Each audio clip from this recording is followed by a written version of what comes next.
Since we have completed the Z-axis assembly, we can go ahead and get started on the Y-axis assembly. The first thing we'll do is create the Y-axis rail support for the gantry. We're going to need 1.5 inch screws and standard 1/4 inch nuts. We'll be using where you see the countersink holes throughout here. We're not going to use these yet because these are going to fasten to the gantry sides. Also these will too.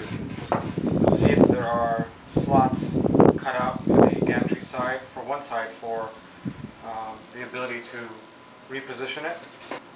You'll also need this part, which is the back support for the rail. So let's get started.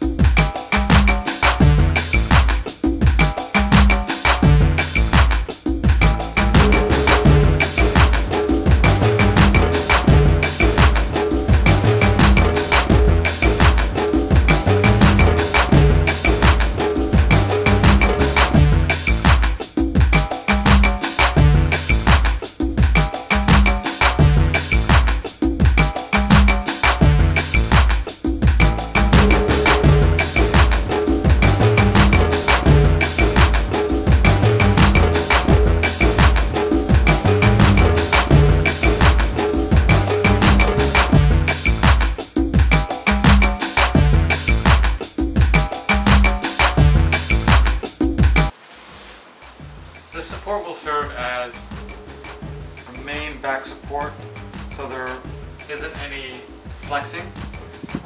You'll also need cross dowels to attach this piece.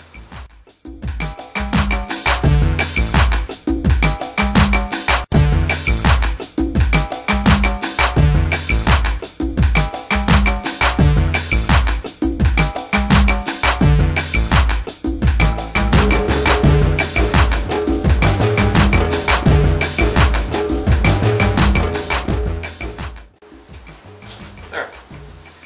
Our main Y-axis assembly is complete. Now we need to add the rails to the top and the bottom of the Y-axis.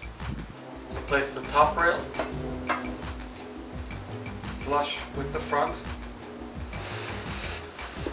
and fasten it with... To fasten the rails onto the Y-axis rail support, you will need 1 inch screws and cross dowels.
couple things that are important to note.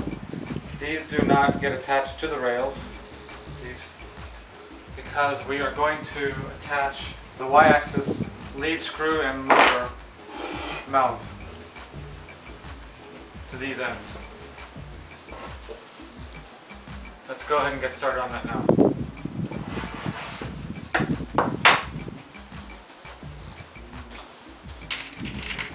For this one, we'll be using the 1.5-inch screws and the cross dowels.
As I was assembling, it's good to note that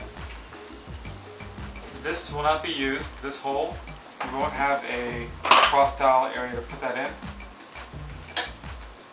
And this y-axis assembly is for a 2x4 or 2 foot by 4 foot routing area.